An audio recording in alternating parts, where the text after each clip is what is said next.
A ver, la sesión de hoy me complace presentar este texto.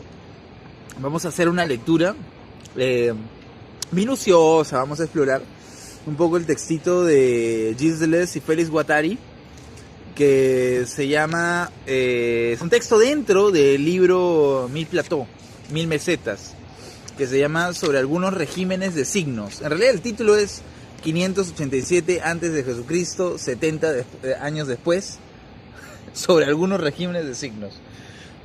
Esta fecha es totalmente arbitraria, ¿no? O sea, 587 antes de Cristo, 70 después. Es un intervalo, un periodo del éxodo, pues, ¿no? Del éxodo, de los israelitas, ¿no? Justo la partida israelita del centro despótico egipcio, ¿no? Y bueno, eso es lo que quieren representar. Ahora, Freud dice que es en realidad que Freud tiene ese texto de Moisés y la religión monoteísta, ¿no? Donde dice que el éxodo pasa de 1350 antes de Cristo. Otros autores, pero Deleuze no parte de esa fecha exacta, es un tiempo, genealogía, lo de Nietzsche, ¿no? Agarra cualquier tiempo la historia y vamos a hacer una producción en base a eso. Bueno, entonces, lo que me interesa de este texto es cómo se puede relacionar con la semiótica. Son dos autores franceses que en el 80 escribieron esto. Están hablando acerca de la semiótica, porque hablan de los signos, sobre algunos regímenes de signos. Y el texto es bien interesante porque va a resumir mucha de la teoría que tiene, una teoría totalmente discontinua que tiene este autor, Gilles Deleuze, con respecto al signo. Él ha escrito un libro que se llama, escribió en el 63, 64, un libro que se llama Proust y los signos, por Marcel Proust, y hace toda una taxonomía de signos.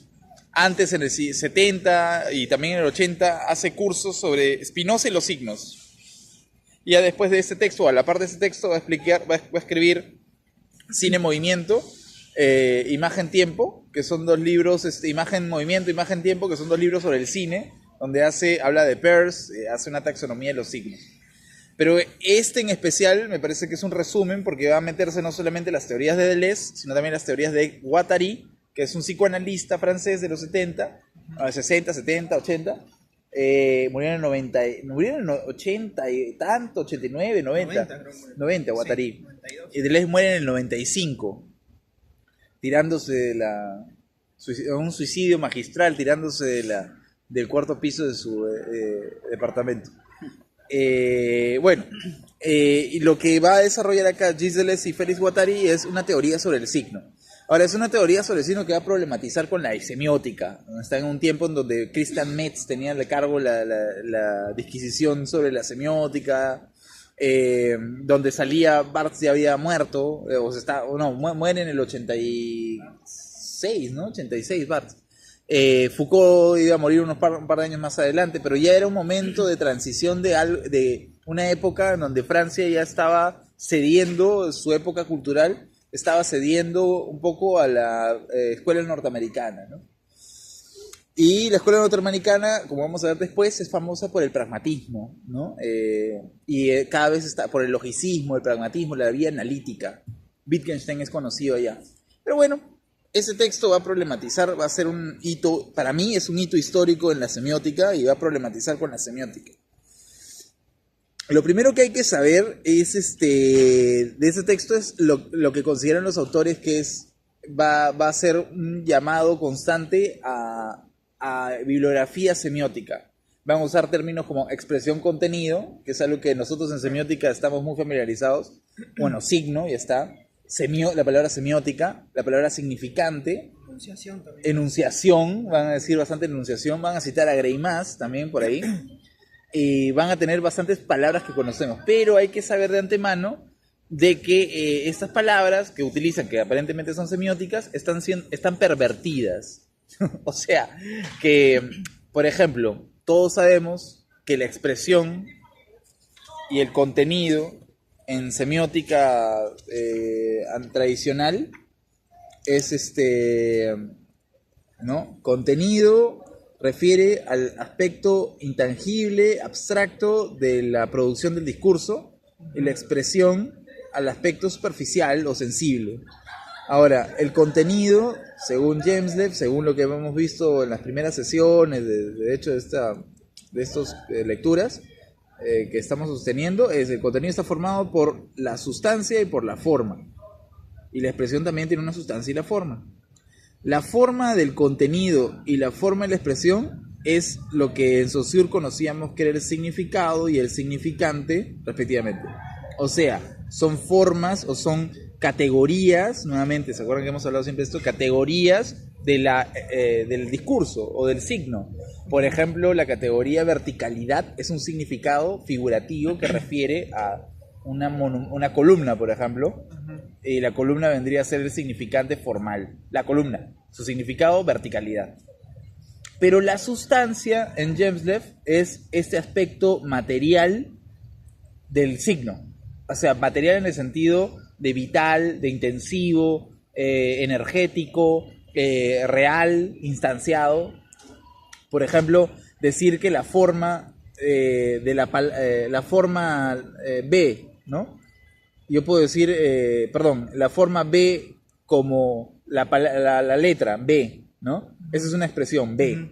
Pero la sustancia de esta forma es el sonido que estoy haciendo, B. Ese sonido material, B, ¿no? Ese sonido, B, ¿no? O P. Ese sonido es la sustancia, ¿no? Porque hay una forma en ese sonido, pero también hay un aspecto material vocálico, Cambia oral. cada idioma. Y cambia de acuerdo a cada idioma. La sustancia es esta cosa material, es como el texto, de alguna manera, la obra que decía Barthes, y la forma es el texto o es la categoría, ¿no? Lógica. La vez pasada creo que usaste el ejemplo de la categoría hombre y ciudadano. Ajá. Ahí cómo es la sustancia y la forma. Por ejemplo, la categoría hombre vendría a ser la forma del contenido. No, perdón, la forma de la expresión. ¿No? Porque es pura sensibilidad, la forma de la expresión. Y la forma y la sustancia de la expresión vendría a ser este tema de el hombre como tal, el ciudadano, instanciado, ¿no? Esa es la sustancia. Es la sustancia. Ajá. Hay una categoría que es el hombre, ¿no? Y el ciudadano es la persona que camina por ahí por la calle, ¿no? Claro. Ahora también podríamos darle la vuelta y decir que el ciudadano también es una categoría de una persona que está caminando en la calle, que sería su sustancia. Por eso que la semiótica durante años ha dicho, solo estudiamos la forma, no la sustancia. Porque las sustancias son las personas, o la forma vocálica. El que estudia la sustancia, por ejemplo, es el fonólogo. Nosotros somos semiólogos, estudiamos la forma. ¿Sí? Ya, bueno. Pero esto no vale para Deleuze y Guattari. Para Deleuze y Guattari, esto, expresión y contenido, no es sensibilidad inteligible respectivamente. No es significado.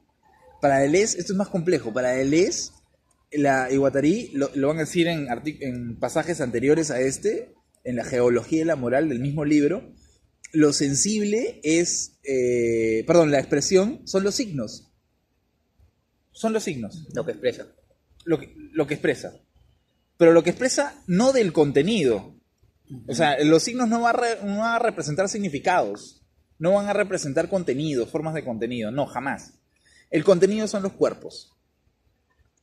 ¿Cómo que los cuerpos? Sí, los cuerpos instanciados. Vemos cuerpos aquí constantemente. Caminando, cuerpos comiendo, cuerpos interactuando en zonas estructurales, de vidrios, trabajando. Cuerpos. Entonces lo que van a hacer ellos es que no hay una representación de signos y cuerpos. Los signos no representan a los cuerpos. Los signos van a interactuar con los cuerpos. Van a darle órdenes a los cuerpos. O los van a marcar. O los cuerpos pueden crear signos. Por ejemplo, ¿cómo marca un signo un cuerpo? Bueno, una orden. Por ejemplo, la arquitectura. Ver que este pabellón que tiene vidrios, que está a nuestro costado, está teniendo secciones donde los alumnos se sientan. En esa sección, no en otra, los está formando. Formas de cómo sentarnos, formas en cómo hablar, tonos en cómo hablar en cada sección del edificio. Esos son signos, distribuciones arquitectónicas que marcan a los cuerpos sociales. Un cuerpo puede ser un objeto, puede ser una persona, puede ser una disposición. Primera consideración que hay que tener para leer bien ese texto. Expresión es a los signos, el contenido es los cuerpos sociales. Primera intervención que hacen Deleuze a la expresión del contenido. No es significante, significado, sensible, inteligible, sino son signos y cuerpos. Semióticas y corporalidades. Pero habla de significante, ¿no? Sí, habla de significante porque hay un tipo de signo que es significante y vamos a ver qué es. Ya, pero esa es la primera consideración. Segunda consideración con respecto a la lectura de este texto. Ellos van a hablar de agenciamientos, ¿no? Sí. Y los agenciamientos... Eso es lo que no me queda claro. Ah, ya. ¿Qué es exactamente un agenciamiento como tal dentro del contexto de este libro? Ya. Un agenciamiento es la forma de conexión, la agencia que puede tener un signo con otro signo. La capacidad de relacionar un signo con otro signo, pero no de forma digamos, lineal, sino de forma multiplicidad. Como una red. Como una red. Un agenciamiento siempre es como lo que decía Heidegger del martillo. Heidegger dice, cuando uno usa el martillo, no usa la herramienta, usa una interconexión de cosas. Uno usa la conexión mano-herramienta. La herramienta tiene sentido porque está conectada con la tabla al que vas a martillar, con el objeto metálico que vas a martillar y que vas a perforar, con la habitación en donde lo vas a hacer, con la disposición de tu trabajo que implica martillar. O sea, el objeto nunca está separado o está siendo solo. Las personas no están caminando solas y las podemos detrás. Siempre están agenciadas, siempre están dentro de un agenciamiento. Un agenciamiento es una organización. Es como decirte, por ejemplo, ahorita este celular, en un contexto cualquiera, es simplemente un aparato, pero ahorita está siendo usado para extraer la voz. Sí, exacto. Para extraer, y está dentro de una funcionalidad aquí, agenciándonos a nosotros tres, creando una multiplicidad, incluso agenciando voz con eso. Entonces ellos van a hablar de agenciamientos, pero los signos no necesariamente se van a agenciar o van a conectarse entre ellos. También van a conectarse con cuerpos. O sea, el agenciamiento de signos y cuerpos. Agenciamientos corporales, van a decir. Como ahorita nosotros estamos agenciados corporalmente. Agenciamientos semióticos. Colores, con espacialidades, con símbolos, ¿no? Agenciamientos semióticos. Agenciamientos semióticos y corporales. Maquínicos corporales, van a decir ellos. Cuando habla de cuerpos, o sea, en el sentido literal, los físicos, o está hablando de otro nivel de Los corporalidad? cuerpos son, técnicamente los cuerpos son actualizaciones de las fuerzas. Dicho en sencillo, los cuerpos son, digamos, entidades o fenómenos que se desplazan, ¿no? Que se desplazan, que chocan entre ellos, que empiezan a tener conexión entre ellos, ¿no? Un objeto puede ser un movimiento, un cuerpo, o puede ser un cuerpo, un fenómeno, como por ejemplo uno mismo, su propio cuerpo, en sentido fenomenológico, o un árbol. Ontológico. En sentido pragmático. Pragmático. Ajá, porque ontológicamente el cuerpo es una fuerza. Claro, lo que pasa es que yo me acuerdo que... O sea, el ser del cuerpo es una fuerza, pero pragmáticamente el cuerpo es una instancia, es un fenómeno. Es que yo me acuerdo de las primeras lecturas, la primera semana, creo que fue la de Greimas, si no me equivoco, que separaba el cuerpo, el hombre gramatical y el hombre ontológico. Sí. Greimas no quería saber nada con la sustancia. Claro, sí, él mismo decía, ¿no? Que no nos interesa lo ontológico. Eso sería la sociología, la antropología, estudian la sustancia. Nos interesa el hombre gramatical. Exacto. El hombre gramatical, ¿no? El hombre gramatical. Eso es lo que juega la semiótica. Y aquí Deleuze le va a hacer una crítica también a eso y vamos a ver. Pero bueno, ya, ese es el segundo concepto que hay que notar, ¿no? Contenido de expresión es a cuerpos y signos. Agenciamientos son organizaciones de signos o cuerpos. Lo tercero, territorio. La palabra territorialización, desterritorialización, reterritorialización.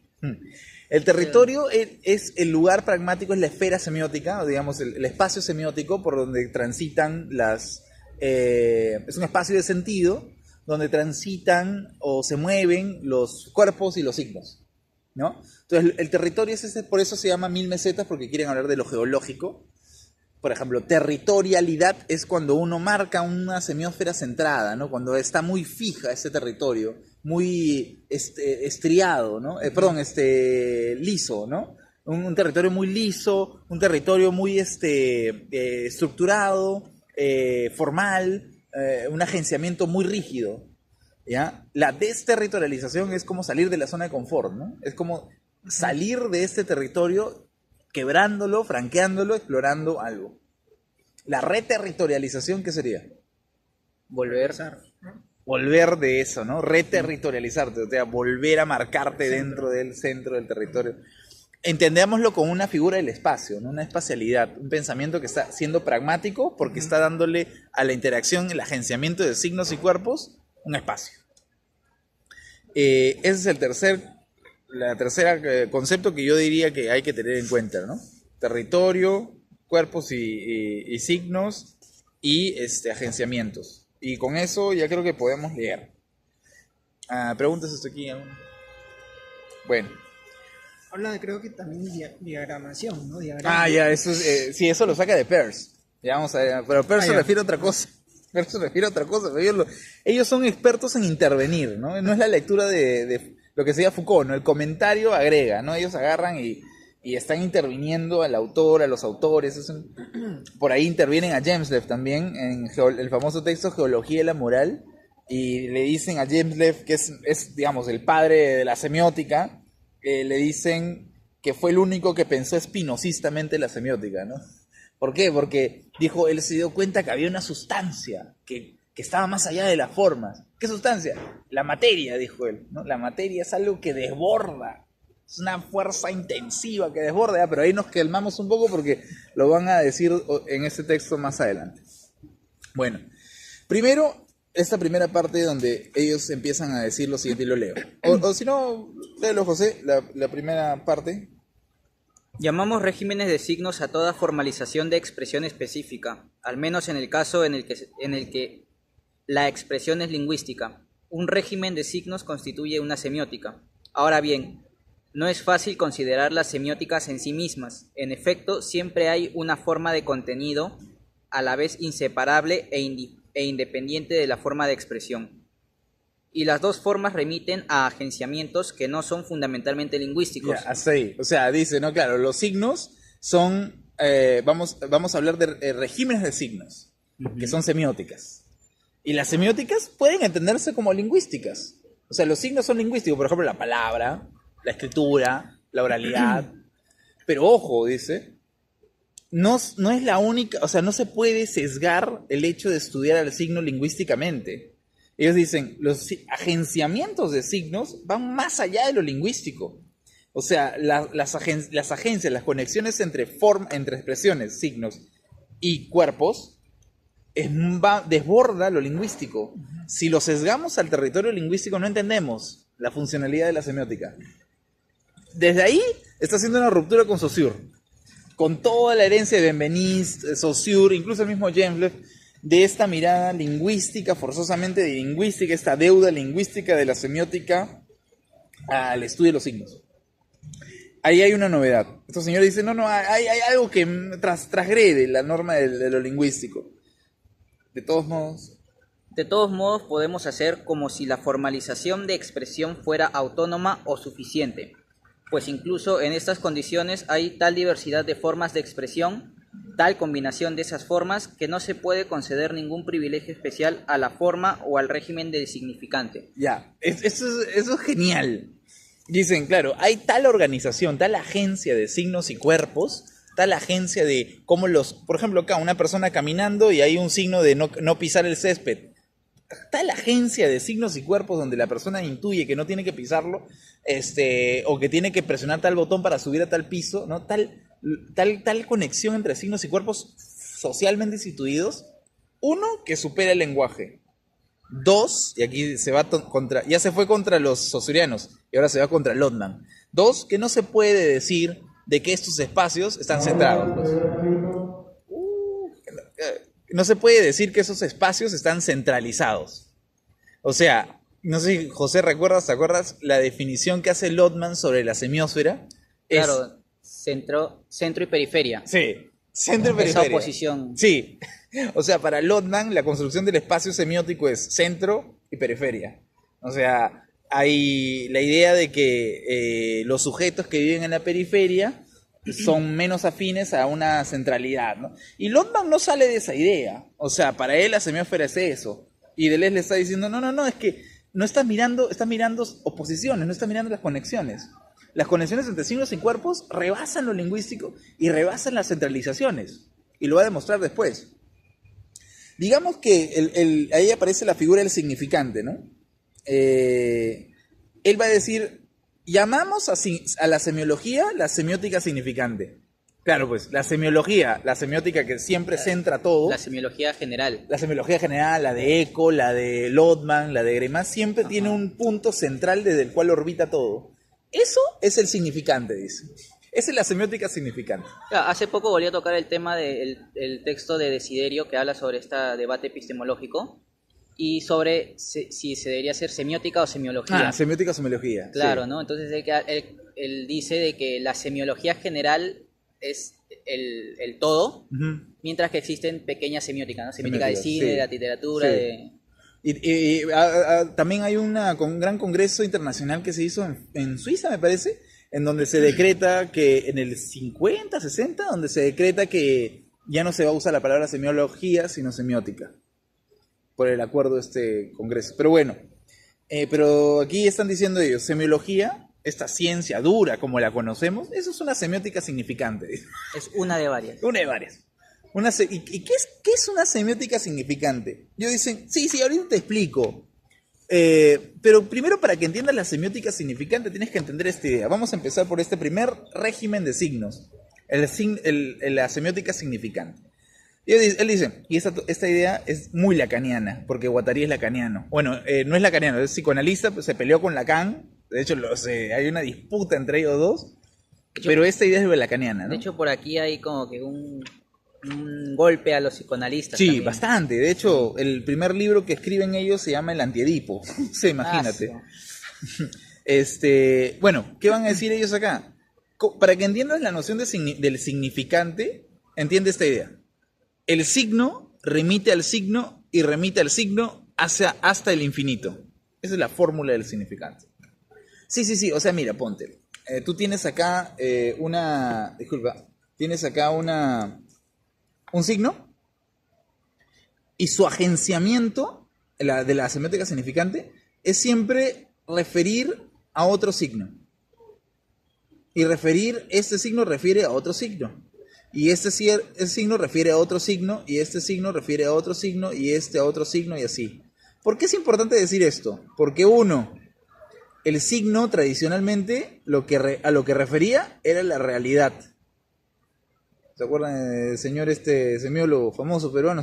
Dice, el signo remite a la realidad virtual, la realidad arbitraria, la realidad doble arbitraria, etc. Signo remite a la realidad. Él le dice, no. El signo no refiere a la realidad, estás mal, porque el signo no nos va a decir nada de la realidad. Lo que vamos a ver con los signos es simplemente una conexión, un agenciamiento entre los signos a nivel colectivo. Los signos se refieren unos a otros. Por ejemplo, que yo lingüísticamente hablando, ¿no? Vamos a hablarlo lingüísticamente. Si yo te digo ahorita esto que te estoy diciendo, esta clase que te estoy diciendo sobre Deleuze, es porque estoy leyendo el libro de Deleuze. Y Deleuze está escribiendo porque ha tenido una experiencia él particular que le hizo, lo ha hecho escribir esto. Sumado a todos sus estudios. Claro, sumado a todos sus estudios. Yo estoy produciendo como dicen después, antes ellos, un discurso diferido.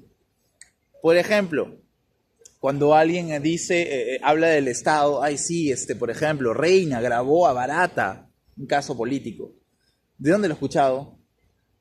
De otro signo, que es la televisión. ¿De dónde lo he escuchado De otro signo, que es IDL Reportero. ¿De dónde he escuchado de IDL Reportero? De otro signo, que es su colaborador en Brasil. ¿De dónde he escuchado? O sea, el lenguaje es un sistema autorreferencial.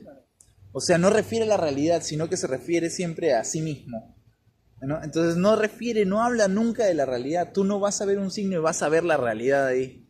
Lo que vas a ver es cómo este signo está asociado con más signos que forman un agenciamiento. Eso es lo básico en Deleuze, ¿ya? Y ellos van a decir, por eso es que me importa decir esto de la cadena significante, porque un signo siempre remite a otro.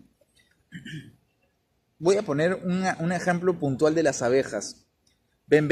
Aristóteles decía que los únicos animales, la diferencia entre las abejas, la organización de las abejas con los hombres, es que las abejas, el hombre tiene lenguaje. Por eso hace política, por eso su organización es política, porque hace lenguaje. Y las abejas no, pues, porque las abejas no tienen lenguaje. Años después, muchos años después, Benveniste, que es un lingüista, en 1950, perdón, Benveniste dice, lingüista francés, retoma este tema de las abejas y dice, bueno, cuando una abeja se posa sobre la rosita o la flor, experimenta algo, y cuando experimenta algo le dice a las demás abejas, o a la otra abeja, dónde está la flor. Entonces la gente se confunde, dice Benveniste, porque la gente se confunde porque piensa que la abeja está produciendo comunicación, que tiene lenguaje, pero esto es falso, dice, porque el lenguaje consiste, dice Benveniste, en hacer posible que de un tercero se pase un cuarto, de un cuarto a un quinto, ¿no? Eso es el lenguaje. La abeja no puede hacer eso, salvo que le comunique a un tercero. No le puede comunicar a un cuarto, un quinto, un sexto, no. Deleuze, en el 80 le contesta a Benveniste y le dice, sí pues, y gloriosa la abeja porque no tiene lenguaje. O sea, al contrario, o sea, el hombre qué envidia le debe tener, hay que generar, hay tal, o tendríamos que percibir la envidia que le tendría el hombre a la abeja por no tener el lenguaje. Porque la abeja es el único animal que puede disfrutar del acontecimiento puro de las cosas. El lenguaje no te permite eso. Por eso el repudio de Deleuze y Guattari al lenguaje, porque el lenguaje solamente transmite en autorreferencialidad, ¿no? No te permite la interacción viva con las experiencias puras, ¿no? Si quieres interactuar con el amor, eso no lo consigues con el lenguaje, pues. Eso es alingüístico. Bueno, entonces, por eso el lenguaje es autorreferencial y el signo remite al signo hasta el infinito, dice. Todo es agenciamientos en el infinito. Y a eso llaman cadena significante. Ya lo vamos a ver, pero Humberto Eco, dice que el signo, por ejemplo, igual, Eco y Deleuze aquí van a estar incongruentes, ¿eh? Porque Eco va a decir, el signo no refiere a la realidad. O sea, el signo no es, él dice, no es un A por tanto B, ¿no? No es A, veo verde, por tanto pasto, realidad, no sé.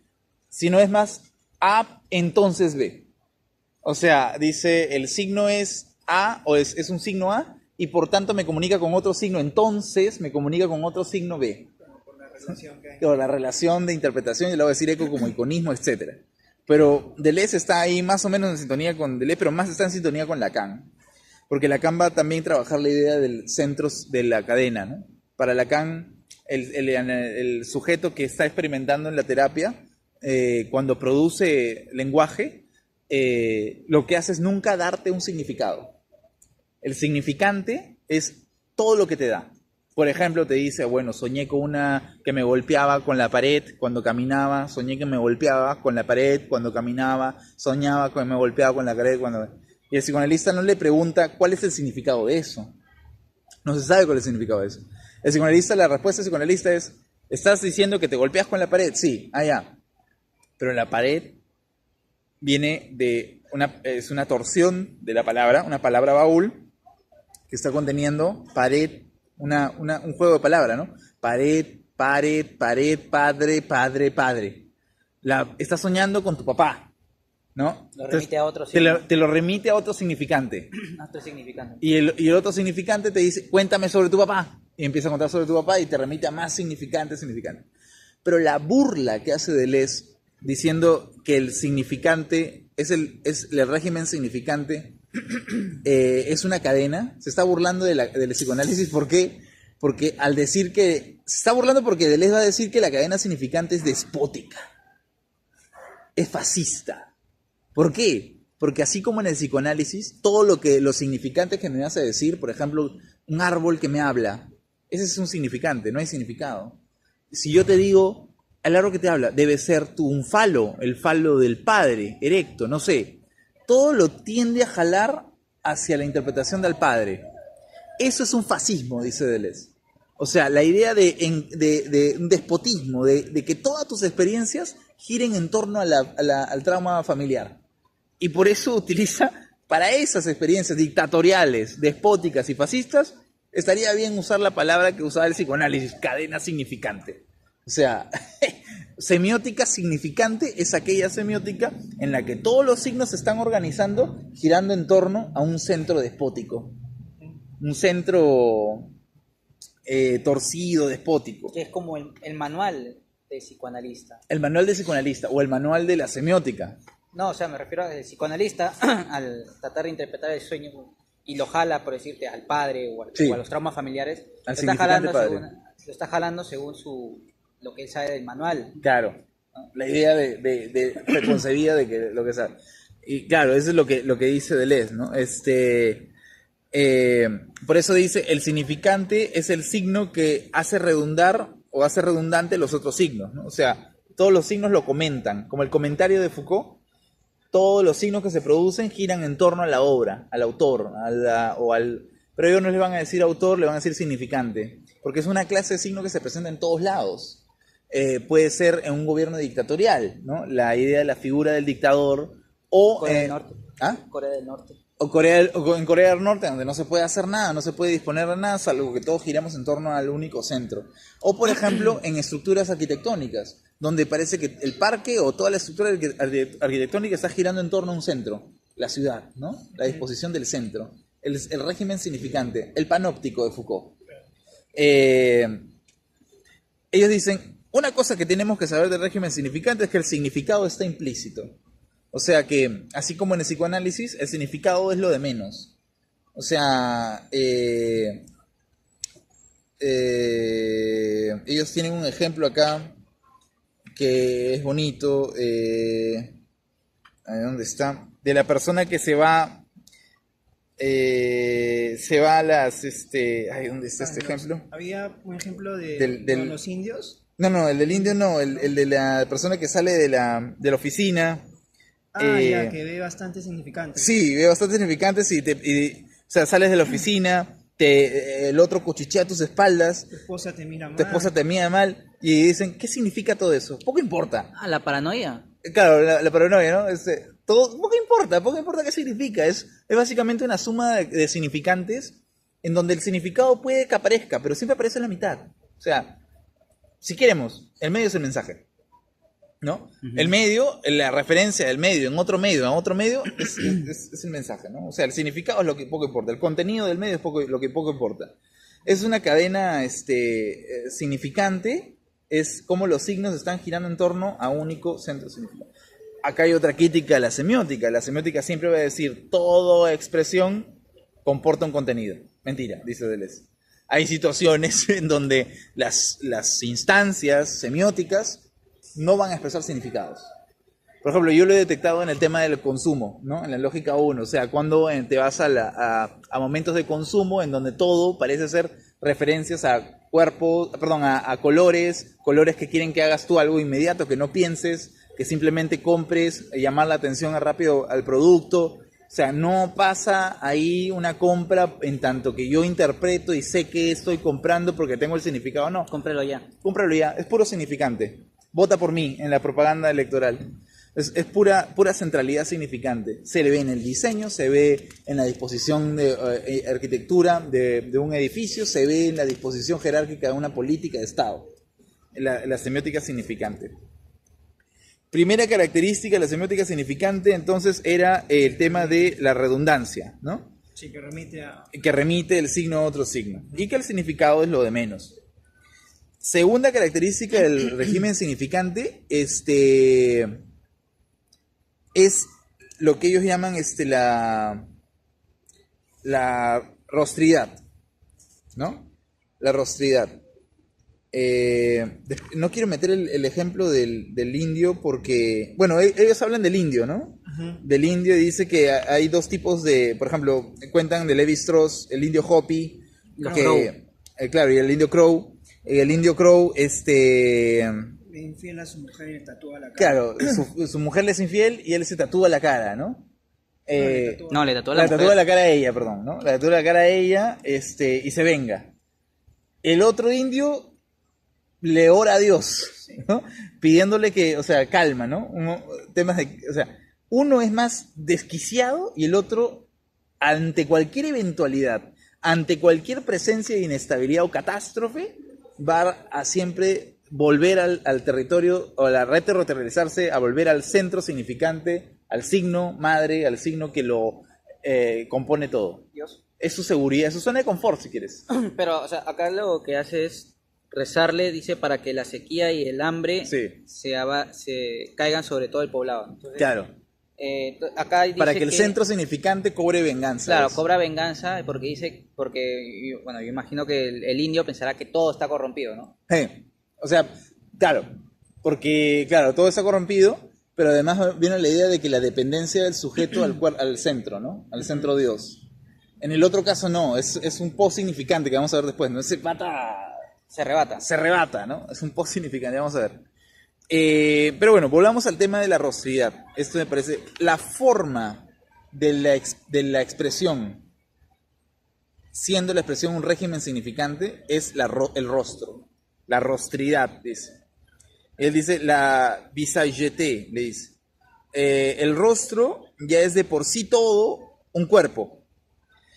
Es como el cuerpo del centro de significancia. ¿Qué está diciendo? Que el contenido, los cuerpos de una expresión significante es el rostro. ¿Y por qué el rostro? Porque, bueno, paralelamente esto, el rostro es la situación más humana, ¿no? La expresión más humana de las emociones. Pero también ellos dicen, pero también es la más déspota. Porque el rostro va a permitir una interacción, o sea, es la interacción más pública de los deseos de control que tiene el déspota, ¿no? Tú ves cuando alguien, por ejemplo, una relación de pareja, el déspota va a hacer a fruncir el ceño y le va a decir o sea, cuando la enamorada o la chica le diga algo, voy a salir con mis amigas o voy a hacer esto, el déspota va a hacerle una mirada, un gesto, ¿no? El gesto de la rostridad, del rostro del sujeto que te está mirando, que te reprueba, que te aprueba, ¿no? Que te Eso sanciona. me recuerda a 1984, en donde el Sí, tema del rostro el está rostro, muy presente. muy presente, No sí. solamente de mano en el Gran Hermano, sino en el hecho En los de, otros. de los otros, Sí. cómo tienen que ser inexpresivos. Sí, ¿no? Y porque el cómo- único centro expresivo es el rostro claro, madre. y cómo el protagonista tiene que cuidar sus movimientos y evitar cualquier acto de expresividad. Sí, completamente. Por ejemplo, la transparencia ayuda a que el rostro sea ayuda al despotismo del rostro, ¿no? O sea, ver que alguien está trabajando, vamos a verlo, mira, vemos, está transparente, veo que los chicos están trabajando, sí, ¿por qué? Mi rostro está viendo a través del espejo, la transparencia, que los sujetos están operando. El rostro es el panóptico, por ejemplo. Siendo arquitectura, es un rostro, ¿no? Que mira, que observa, ¿no? Vigila, controla, ¿no? La rostridad incluso es una máscara, dicen ellos. Ahí pone un ejemplo bien interesante que es de Edipo, ¿no? Que Edipo, Sí. cuando se da cuenta de esta tragedia, se quita la vista, ¿no? Sí, O sea, como tú mismo estás diciendo, ¿no? Para evitar ese juzgamiento de la sociedad, ¿no? sí. Salir de ese rostro, ¿no? Exacto. Esto es bien importante porque ellos van a decir, ¿cuál es la forma para esquivar al rostro déspota significante, el cuerpo que se encuentra en estos signos significantes que están organizando de forma centrípeta toda la sociedad? La tortura, dice. O sea, la única manera que tiene, mira lo déspota que es este régimen, la única manera que tiene alguien para salir de este régimen es la tortura. Y ellos dicen, hay una de tantas, ¿no? La tortura, la otra es la traición. El torturado es fundamentalmente aquel que pierde su rostro y que entra en un devenir animal, en un devenir molecular, cuyas cenizas se arrojan al viento. O sea, la idea de cómo, si yo te vigilo a ti y quiero que seas funcional, tienes que mantener una impasividad en tu rostro. Pero si tú te descompones, lloras o de pronto te desgarras, el control ya no es efectivo. Porque ya, o sea, tú estás desplegado, ya te hiciste molécula, ¿no? O sea, ya no puedo, ¿a qué voy a controlar si ya dejaste de ser cuerpo? ¿no? El cuerpo desgarrado. Por ejemplo, pienso en Bacon, ¿no? Las imágenes del rostro en Bacon es un rostro totalmente desgarrado. Un rostro que no tiene forma, rostridad de vigilancia, sino un rostro que se ha difuminado, que se ha estirado, que se ha descompuesto. Y en esa medida escapa al centro significante, ¿no? Lo que tú decías de Edipo, ¿no? La forma en cómo Edipo deja de girar en torno a su fatal destino, que todo gira en torno a ese destino maldito. Bueno, quitándote los ojos, haciendo una aberrancia de tu rostridad, ¿no? Y se va. Y se va, y deviene, cambia, fluye. No es una tragedia, el sujeto está deviniendo, ¿no? Pero con lo mencionaste, das un toque de la máscara. Sí. Acá dice, por ejemplo, la máscara no oculta el rostro, es el rostro. Sí. O sea, ¿cómo que es el rostro? Eso es muy, muy parecido a Nietzsche, ¿no? Las grandes cosas en el mundo se graban en el corazón porque tienen máscaras, decía Nietzsche. O sea, las cosas que más fulminan o que graban el corazón son máscaras, ¿no? Y la máscara no es una... O sea, con máscara quieren decir ellos que no hay un rostro verdadero de alguien. O sea, cuando la máscara, por ejemplo, es la actitud déspota de un sujeto frente a su novia, ¿no? Que le puede decir, no salgas con el rostro, o puede con la mirada ser sancionador. Es una máscara, ¿no? No hay un rostro verdadero detrás de él. No es que digamos, bueno, hay que descubrir el rostro verdadero de este sujeto, sino que es el rostro, esa máscara que está usando es ese rostro, ¿no? O sea, lo que está diciendo es que no hay un pasado que lo haga ser como es. Claro, no hay representación. Claro, o sea, aquí el concepto de representación no existe. El abusador no es porque hayan abusado de él de chibolos, ¿no? Claro, no hay eso. No, aquí la máscara es el rostro del sujeto. El sacerdote manipula el rostro del Dios. Dice, todo es público en el déspota y todo lo que es público lo es gracias al rostro, ¿no? Las emociones más públicas están producidas por el rostro, ¿no? Y aquí tienen un tema bien paja con la rostridad, ¿no? Pienso, por ejemplo, en esta idea de el incendio de la catedral Notre Dame. Ah, los patas que subían sus fotos. Los sujetos que después de la catástrofe lo que hacen es, para tratar de aprovechar o succionar el sentido de eso, es instalarse como en una, ¿no? Poner sus fotos en Facebook y sus fotos en la catedral y diciendo, uy, qué pena la catedral Notre Dame. Recuerdo cuando fui a ver el año pasado y salen los sujetos con su rostro succionando el acontecimiento hacia el rostro de ellos, ¿no? Haciéndolo común, reterritorializando el acontecimiento, ¿no? La catástrofe. Había uno que se había ido a un extremo más, porque yo no sabía que en Estados Unidos o en Canadá hay como una copia de Notre Dame. Y un pata subió una foto en esa copia diciendo, bueno, yo nunca estuve en Notre Dame, pero acá es igualita, ¿no? Qué lástima por Notre Dame. Claro, eso es una sátira, ¿no? No fastidien. Pero, o sea, la figura del rostro se ve, yo la veo, por ejemplo, en mi análisis del consumo en el producto. O sea, yo veo que ahí el rostro déspota es el producto, ¿no? Que todo lo succiona hacia él, lo hace girar en torno a él. Es una máscara, es un producto. El objeto también tiene un rostro, ¿no? No es necesariamente humano, ¿no? Vuelvo a la idea de cuerpo, ¿no? Y bueno, habla del torturado acá como una forma de escabullirse tras ese rostro o cuerpo déspota, ¿no? Otro elemento que es importante es la traición, ¿no? Creo que lo va a desarrollar después la figura de la traición o el traicionar, ¿no? Todavía. O lo desarrolla no sé en qué página. Ah, sí, en la 128. Caín, ¿no? El tema de la traición y Caín. Lo que pasa es que aquí, cuando termina el significante, se va a pasar al presignificante y no quiero ir en orden, ¿ya? Entonces, cuando vamos a la 128,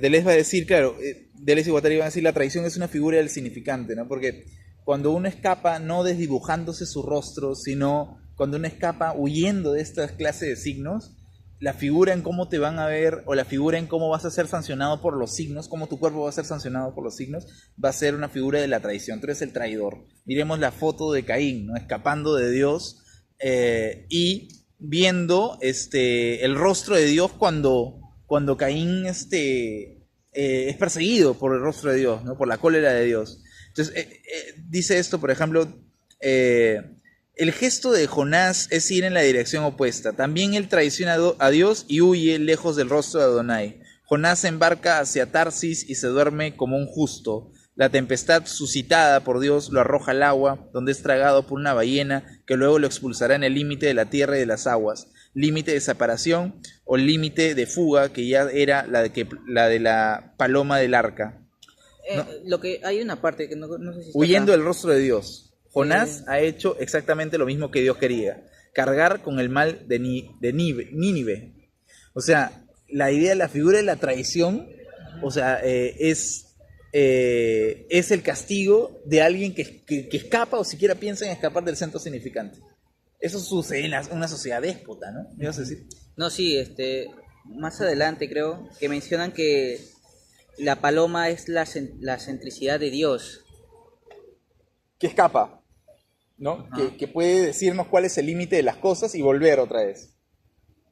¿Y hasta dónde? Pero más allá no se va a poder, no se va a morir. Vuelve siempre y se reterritorializa siempre al centro, ¿no? La paloma del arca de Noé. El arca de Noé. Que después creo que es del templo, ¿no? Algo ahí. Templo de Jerusalén, me parece. Creo que sí. Bueno, esa es la otra característica del rostro, ¿no? El tema de la sanción que hace sobre la cosa que se escapa, sobre el traidor. ¿Y a qué se refiere cuando dice Jesús hará universal el sistema de la traición? Porque, ¿dónde está? 28. 128. Ese 126. Jesús hará universal el sistema de la traición, traicionando al Dios de los judíos, traicionando a los judíos, traicionado por Dios. O sea, lo que hace Jesús es escapar de la ley judía, pues, ¿no? O sea, la figura del Cristo que escapa de la ley judía es una figura de la traición para los judíos. Entonces lo que él hace, Jesús, es una religión traidora para los judíos.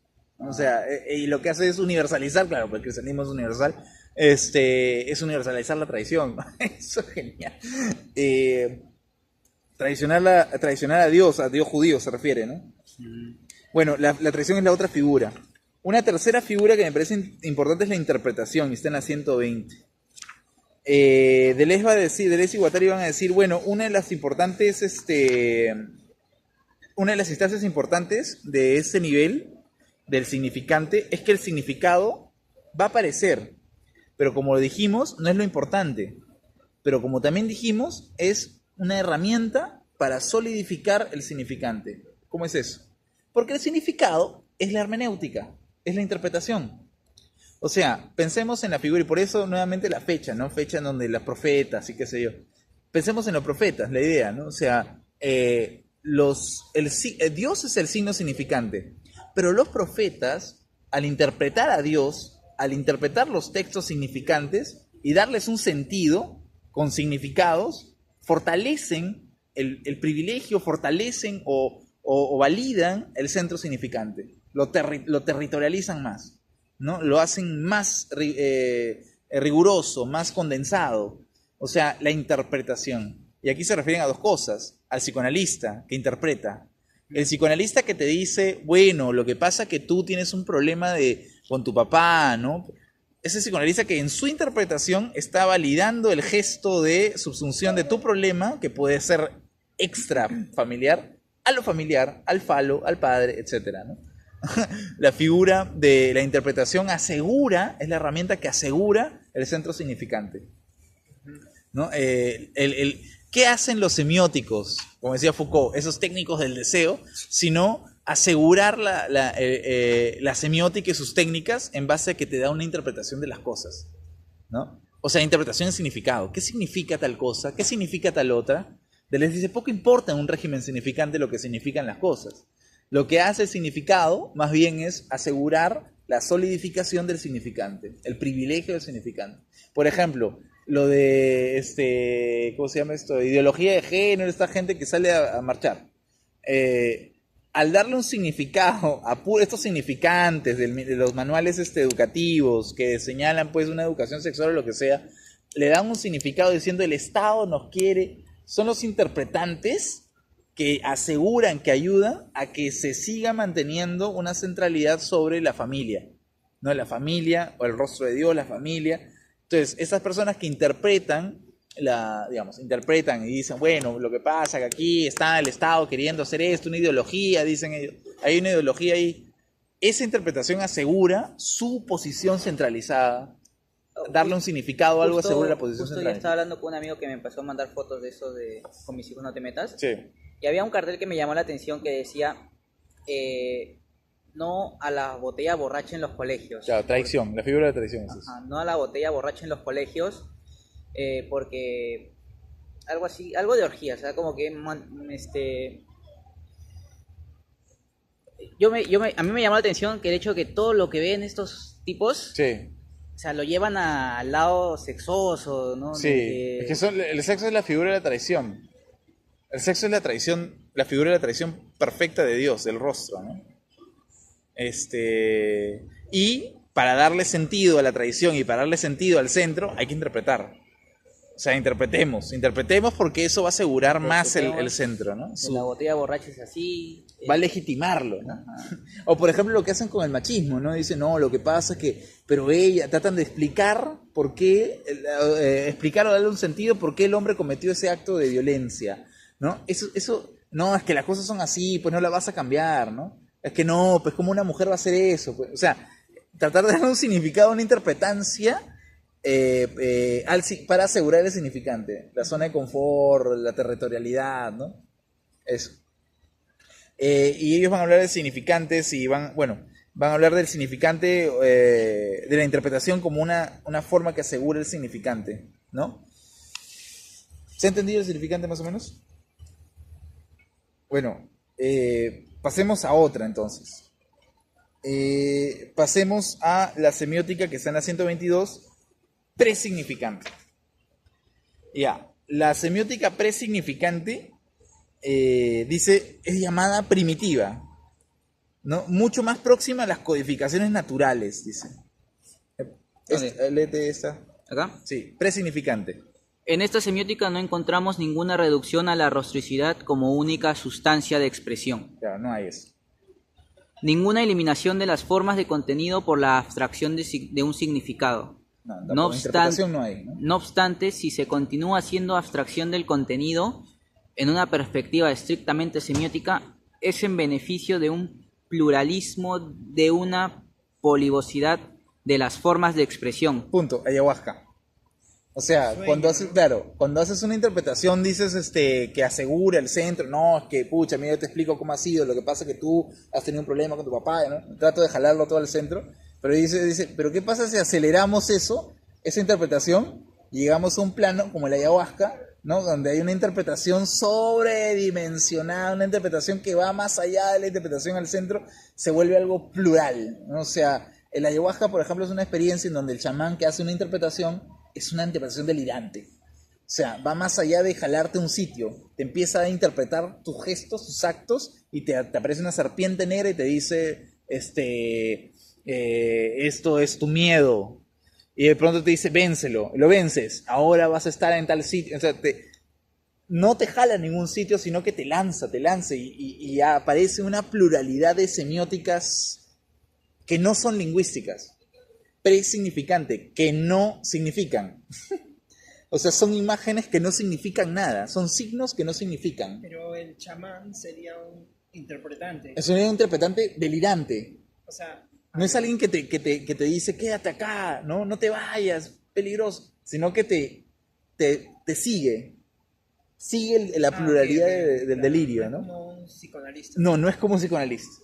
Es la gran diferencia del chamán con el psicoanalista. Bueno, el psicoanalista no es un chamán, no te sigue, te jala al centro. En cambio el chamán sí. Y por eso habla de la polivocidad, las múltiples voces de las formas de expresión. ¿Qué es lo que quieren ellos en el texto? ¿Cuáles son no encontrar o estudiar una sola forma de expresión semiótica, sino múltiples sustancias de expresión? A ver, dale más ahí, que conjuran.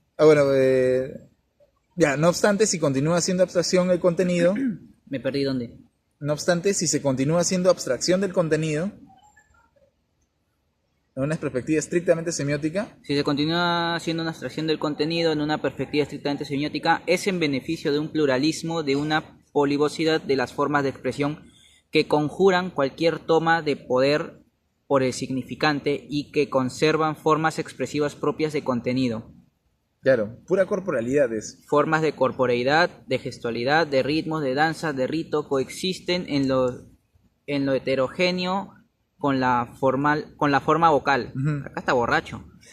Sí. Varias formas y varias sustancias de expresión se entrelazan y se alternan. Sí, o sea, ellos dicen, cuando el significante, esa cosa que significa algo, que va a tener un peso semiótico, se diluye, desaparece, y ¿qué queda? Puro cuerpo moviéndose, cuerpo reptando. La ayahuasca, piensen en la ayahuasca, piensen, o si no, en el peyote que tomaban la gente en el templo Chavín, ¿no? Con la estela de Ramón de ahí, reptar, puro cuerpo reptando, asociándose, cantando, delirando. Piensen en el baile, piensen en el ritual, mucho de la violencia de la calle o la disputa política en las calles, puro cuerpo actuando.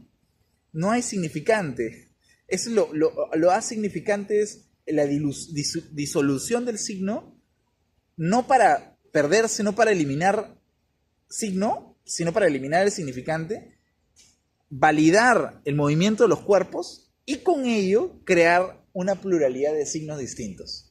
Se me viene a la mente ahorita, por eso que comenté de que estaba borracho, Ajá. se me viene a la mente Bukowski, porque Ya. me acuerdo que en una entrevista escuché que Bukowski, o sea, a él le decían, ¿por qué paras borracho siempre? Y él mencionó algo que me llamó bastante la atención, que decía que el hecho de estar borracho era como que su forma de alejarse de la sociedad, de la construcción social que hay a su alrededor y ese tipo de cosas, ¿no? O sea, más o menos sería ese... Sí, sería eso. Sería esa disolución de los signos para ir a un espacio onírico totalmente, ¿no? Ajá. Un espacio de fuga intensiva.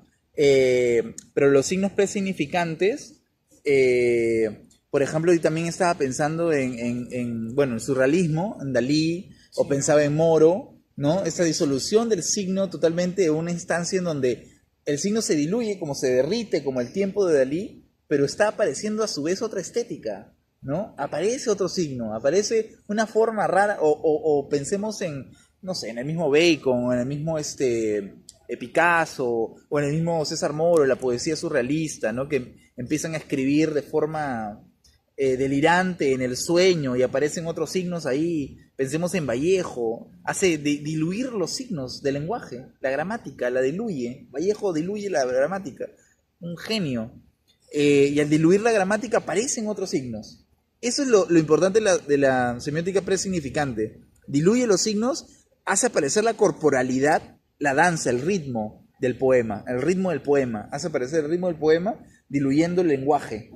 El poema hace aparecer más ritmo que lenguaje. En Vallejo, por ejemplo. Y aparecen a su vez formas distintas de semióticas, ¿no? Unas semióticas distintas. Segmentaria, dice acá. Es una semiótica segmentaria, pero plurilineal, multidimensional, que combate de antemano cualquier circularidad significante. Claro, es una semiótica que produce signos, pero no es significante, no están centralizadas, es diluido, ¿no? Pensemos en esto de Dalí, ¿no? El signo debe aquí su grado de desterritorialización relativo, no ya una constante referencia al signo, sino a la confrontación de las territorialidades y los segmentos comparados a los que el signo es extraído. El campamento, la sábana, el cambio de campamento. No solo la polivocidad de enunciado está preservada, sino que se es capaz de acabar con un enunciado. Un nombre usado es abolido, lo que es muy diferente del paso a la reserva o de la transformación significante. Cuando es presignificante, la antropofagia tiene precisamente ese sentido. Comer el nombre es una semiografía que forma parte plenamente de una semiótica, a pesar de su relación con el contenido, pero relación expresiva. O sea, lo mismo que está diciendo, comer el nombre, comer el lenguaje, diluir el lenguaje, trastocarlo y ensalzar más las intensidades. Sigue siendo una semiótica porque de alguna manera su fin al diluir el signo es crear otros signos sigue siendo en ese sentido una semiótica, ¿no? Una semiótica muy corporal. Es una mallita sobre lo corporal, está siempre unido hacia las formas corpóreas, ¿no? Y su único fin es diluir el significante. Creo que una semiótica presignificante podría devenir o aparecer si es que el rostro se diluye, ¿no? Se quiebra, se rompe. Eso sería una semiótica presignificante, ¿sí? Generalmente rituálica, tribal, brujería, ¿no? Pensemos en esas lógicas, ¿ya? Otra lógica, contrasignificante. Y esto les va a decir, la contrasignificante es una lógica de signos que está enmarcada en lo numérico, en el número, dice. ¿Cómo que el número? Es múltiple, dice. Es una semiótica de la multiplicidad. Es una semiótica que está puramente agenciada, que no tiene un centro, sino es puro movimiento, ¿no? De múltiples signos. Pero su particularidad es que estos múltiples signos están direccionados a acabar con el significante. ¿Cómo es eso? Eso sí no entendí. O sea, mira, la definición que ellos hacen. Llamaremos contrasignificante. Especialmente los terribles... ellos dicen, por ejemplo, los terribles nómadas, pastores y guerreros, por oposición a los nómadas cazadores que formaban parte de la precedente. Esta semiótica no procede tanto por segmentaridad como por aritmética y enumeración. Por supuesto, el número tenía ya una gran importancia en la división y reunión de los linajes segmentarios. O sea, el número era importante en la semiótica significante. Pero, dice, el número ahora representa algo producido y causado por otra cosa que él. El número, el signo numérico, no es producido por nada exterior al marcado que lo instituye, que señala una distribución plural y móvil, que plantea funciones y relaciones, que efectúa combinaciones más que adiciones, distribuciones más que selecciones, que actúa por rupturas y transición, migración y acumulación más que por combinaciones de unidades, de signos de ese tipo. Diríase que pertenece a la semiótica de una máquina de guerra nómada, dirigida a su vez contra el aparato de Estado. ¿Qué es el aparato de Estado? La régimen significante, el rostro, todo lo que succiona al centro.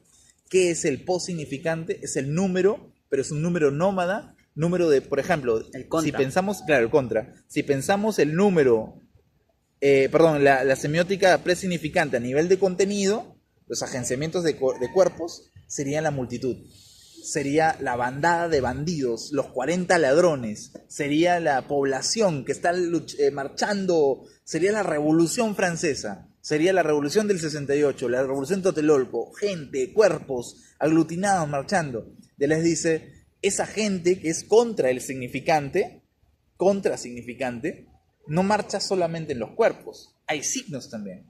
O sea, por ejemplo, pensemos en el feminismo y la marcha feminista. Lo verde es un signo cromático, un signo cromático contrasignificante. El feminismo, pensemos en el tema del lenguaje inclusivo, es un signo contrasignificante, signo de número de una masa de gente que lucha contra el significante gramatical. Ya decíamos, a Nietzsche decía, Dios está en la gramática.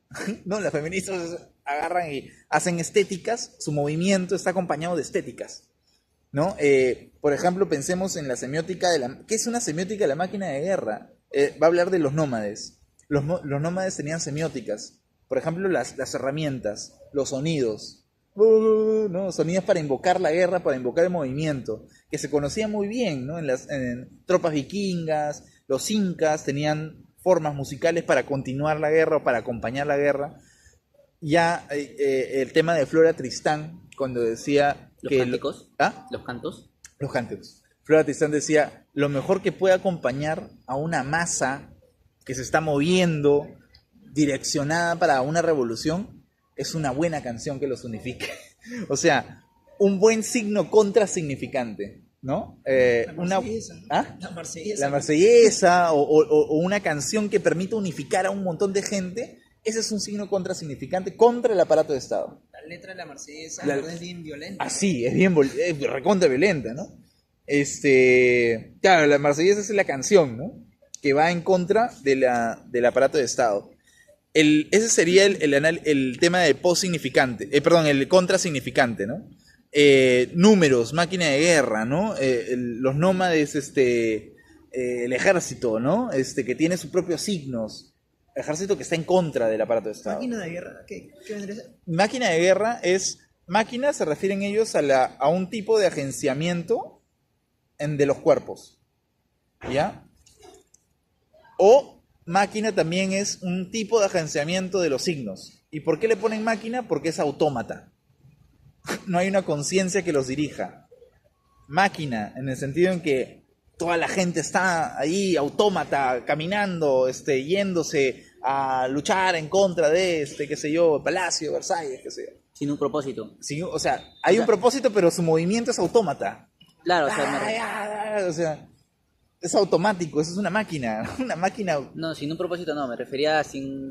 A ver, en algunos casos sin un conocimiento claro del propósito. Sí, posiblemente. Posiblemente. Deleuze decía que el inconsciente es una máquina. El inconsciente es autómata. Una máquina que funciona.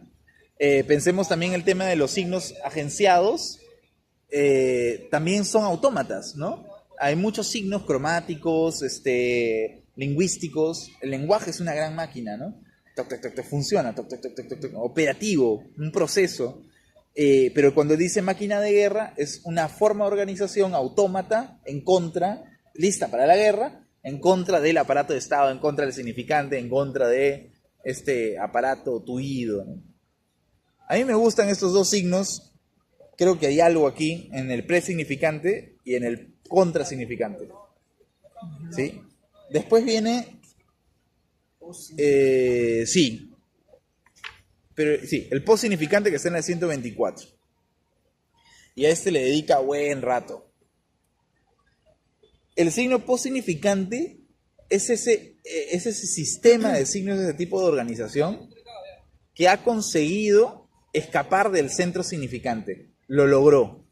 Consiguió salirse de la órbita, ¿no? Consiguió abandonar, huir de la órbita del signo significante. Pero ¿a cambio de qué? Dice, o sea, ¿a cambio de qué pasó eso? Acá lo mencionan como que es autoritario. Es también déspota, pero en algún otro sentido diferente al déspota único, ¿no? Vamos a ver, ellos dicen, por ejemplo, el régimen postsignificante se opone a la significancia, o sea, al signo significante, con nuevas características, y se define por un proceso original de subjetivación. Esa es la característica principal. ¿Cómo que subjetivación? ¿Se acuerdan de esta distinción que hacía Zapata de el ello objetivado y el ello subjetivado? O sea, que el ello objetivado era ver todo en torno a la realidad, al ser de las cosas, el significante, pues. Y el ello subjetivado era el ver el mundo como tite.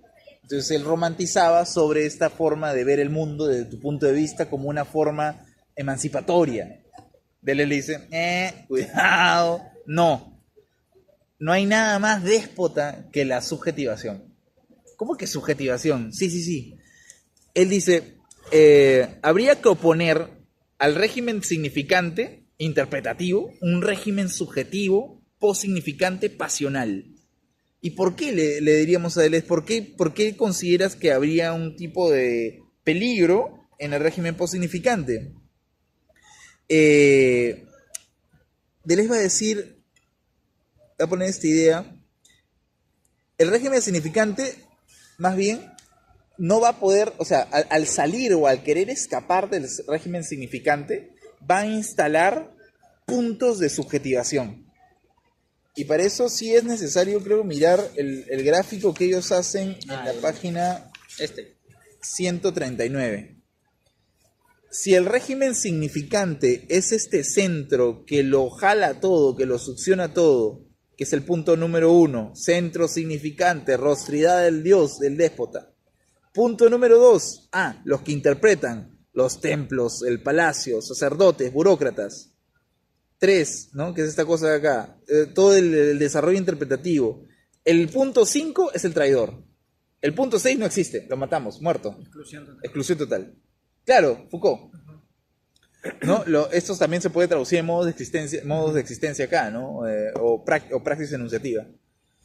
Pero el régimen significante sí ha escapado del centro. Es el post. Ese es el post-significante, perdón. Y el régimen post-significante ya no va a creer en el centro. Es como, y él pone el ejemplo, Deleuze y Guattari pone el ejemplo de la huida del pueblo israelita de Egipto, a Madián, al territorio madianita. Y huyen de Anón, huyen del Dios único, huyen del centro, porque en el tiempo que escaparon los israelitas, no había muchos dioses, había un solo dios. Bueno, había una transición de un solo dios a muchos dioses, en esa transición. Y escapan. Y Deleuze dice, pero escapan ya no huyendo del significante egipcio, pero instaurando en su camino puntos de subjetivación. ¿Cómo que puntos de subjetivación? ¿Se acuerdan de la figura del autor de Foucault? Que no había más peligroso de un discurso que el comentario y el autor. El comentario vendría a ser al régimen significante y el autor al post-significante. No hay nada más déspota que darle un yo a alguien. Moisés. Moisés es el sujeto que ya no va a hablar por Dios, sino que va a decir yo soy el que hago. Yo soy el que digo, yo soy el que enuncio, yo soy el que hablo por. Y acá se hace un proceso de comunicación entre receptor e emisor. Se hace un proceso de receptor, emisor, receptor, emisor, receptor, claro. emisor. Ad infinitum. Pero acá, o sea, ya no giramos en torno a un medio, si quieres traducirlo así, sino hablamos de una cadena tecnológica en donde un medio instaura un yo, un youtuber, una persona que dice yo soy el que digo, y hay otro que dice lo mismo, pero denme todos, likes. Claro, denme like. Todo el mundo está jugando al hecho de yo, punto de subjetivación. Yo el autor, yo el sujeto, yo el que hablo. Yo el que hablo por derecho de los demás, incluso. Es en lo que se hace la posverdad, ¿no? Que es exactamente lo que pasa en la posverdad. En la posverdad lo que sucede es que ya no le creemos a los discursos de verdad, sino que cada uno produce su propia verdad. Y, paradójicamente, dice Deleuze y Guattari, ese régimen subjetivo es pasional. Es enteramente pasional. Y ahí volvemos al tema de los indios, Chow y... sí, el Hopi y el Crow. Que el indio Crow era el que tatuaba, ¿no? Ese era un posignificante, porque huye, escapa, o sea, se arrebata, que está bien, pero su arrebato prontamente quiere territorializar mínimamente algo. Recae, dice Deleuze. Deleuze y Guattari dicen... Podemos verlo como que escapan, huyen, pero su huida es efímera, no consistente. En términos de Deleuze y Guattari dicen, ellos hacen una desterritorialización relativa. O sea, salen del territorio relativamente. Porque después van a volver a instaurar algo más déspota, o algo déspota igual que sería el yo, el sujeto que habla. Marcar, ¿no? Tú eres mío, no tú eres, te marco. Pensemos así, ¿no? Pensemos así incluso el tema de la posverdad o el tema del neoliberalismo, ¿no? Pensemos así la electronalidad, que esta idea de pensar en los sujetos que hablan a través, que supuestamente es emancipatoria, de la idea no lo es. El prosumidor, todo ese tipo No de lo cosas. es una figura totalmente capitalista en donde los sujetos, en lugar de estar perdiéndose, como decía Barthes, entendiendo o difuminándose, ¿no? No hay un grado cero ahí. No hay un grado cero, hay yo, la instauración del yo. Ya no es otro que me manda. Pregúntenle a la gente hoy en día, ¿en qué Dios crees tú? No, van a decir, no creo en Dios. Entonces, ¿en qué crees? Yo creo en mi Dios. No creo en la iglesia, creo en mi Dios. ¿Y quién es Dios? No es el de la iglesia, no es Dios, porque, o sea, yo creo en mi Dios, creo en mis cosas, creo en mi experiencia, creo en mis pasiones, creo en mi punto de vista, mi perspectiva del mundo. Veámoslo, por ejemplo, en el tema del trabajo. La unión, o sea, antes todos girábamos en torno a la noción del trabajo como centralizado en la empresa. Centro significante, la fábrica, ¿no? En la época fordista, si quieres, ¿no? Pero en el post-fordismo, la gente se desencanta cada vez más del trabajo como una forma centralizada en la fábrica o en la empresa para hacer o empezar una autogestión o una autoempleabilidad, y el trabajo se vuelve algo que uno mismo origina y que uno tiene que producir para subsistir. Trabajo independiente, mi propia empresa. Voy a ser el progresista, se le vende eso, ¿no? Abre tu propia empresa. ¿Qué pasa? Que ya no es el déspota, el jefe el que te controla. Ahora eres tú tu propio déspota. ¿no? Tú eres tu propio déspota. Tú eres tu propia, el que te exige, el que te dice no tienes que salir, tienes que ahorrar, no puedes hacer esto. ¿Por qué? Porque hay que producir y hay que conseguir el sueño. El progresista, ¿no? La figura del sujeto que escapa de la lógica económica tradicional, y en el 80 se creía que ese escape era lo máximo, que ese era el escape. Matos Mar creía eso. Jesús Martín Barbero, ¿no? Ay, sí, el melodrama genera el populismo. O sea, la idea de que los sujetos, al pensar en uno mismo, en su individualidad, están escapando del sistema, el hiperindividualismo. Pero, yo les diría, cuidado, eso no.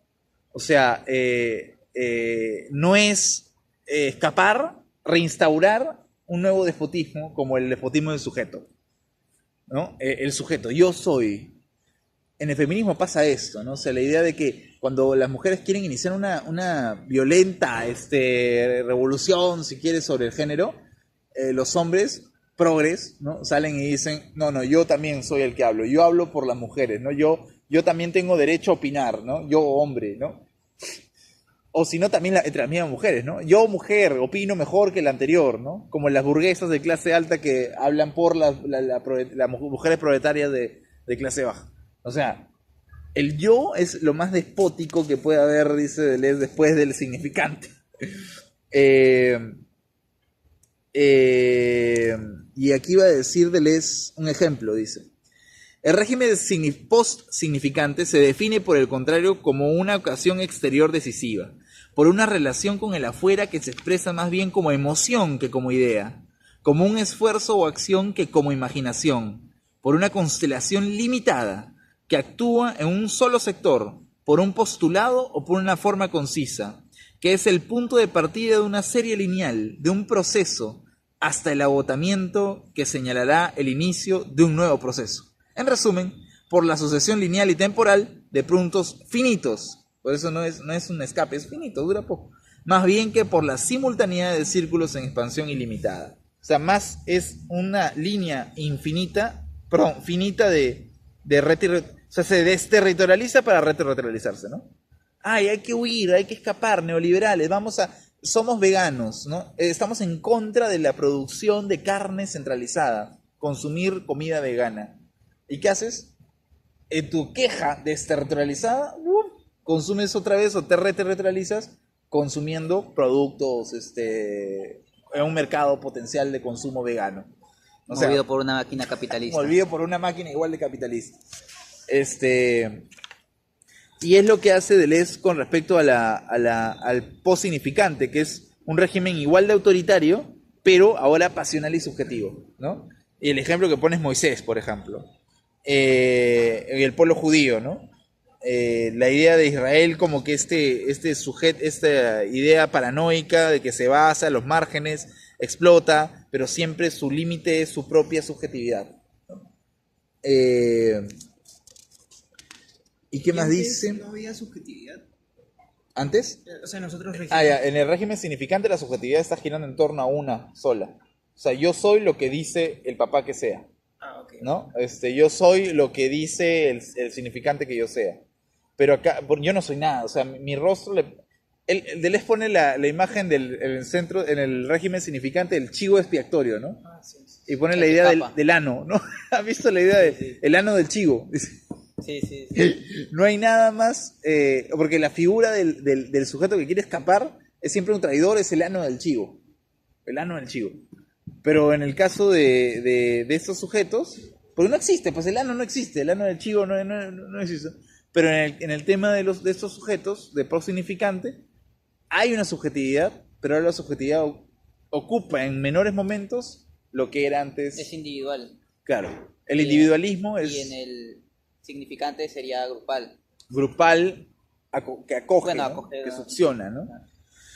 Sí, ese sería el otro momento, el post-significante, ¿no? Entonces tenemos significante, pre-significante, que se diluye en rituálico, contrasignificante, que va en contra, y post-significante, que huye. Ya, iba a poner ejemplos de la paloma, el arca, de Israel, y ahí van a hablar de tres momentos, que caracterizan una semiótica post-significante, 132.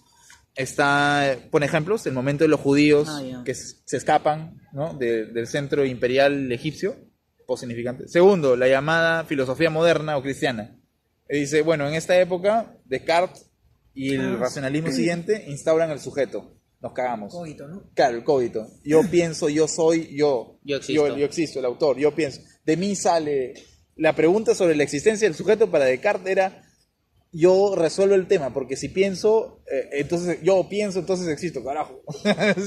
¿No? O sea, yo soy el que crea la realidad, yo soy el cogito, ¿no?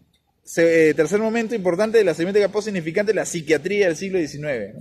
Que instala otra vez el tema del yo, ¿no? Él habla de la posesión, ¿no? El orgullo como tonalidad de sujeto de enunciación, el yo que enuncia, el psiquiatra que habla, ¿no? Y que dice la verdad, ¿no? Y eso lo desarrolla Foucault en Historia de la Sexualidad también. Entonces la subjetivación es pasional, es fetichista, es individualista y produce enunciados siempre desde el punto de vista del yo. Pero él le dice, esto es una apariencia. O sea, producir que la gente crea, los youtubers, los influencers, crean que producen ellos la originalidad, que la originalidad sale de su cabeza o que la creación sale de su enunciación individual, es un error. No se dan cuenta que la enunciación es siempre colectiva y por eso pragmática. O sea, es colectiva completamente. La creatividad no sale de la cabeza de alguien. Es siempre un agenciamiento de enunciaciones, colectivo, maquínico, ¿no? Eso lo van a decir ellos aquí. En la página 134 dicen, no obstante, no se trata de una operación lingüística, puesto que el sujeto nunca es condición de lenguaje ni causa de enunciado.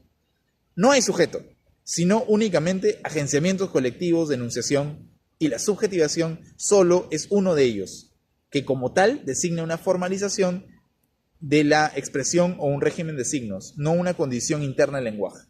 O sea, con esto, chau semiótica, chau sujeto de enunciación, chau sujeto que producía el enunciado, sino aquí más bien está la figura de colectividades. O sea, la enunciación es colectiva.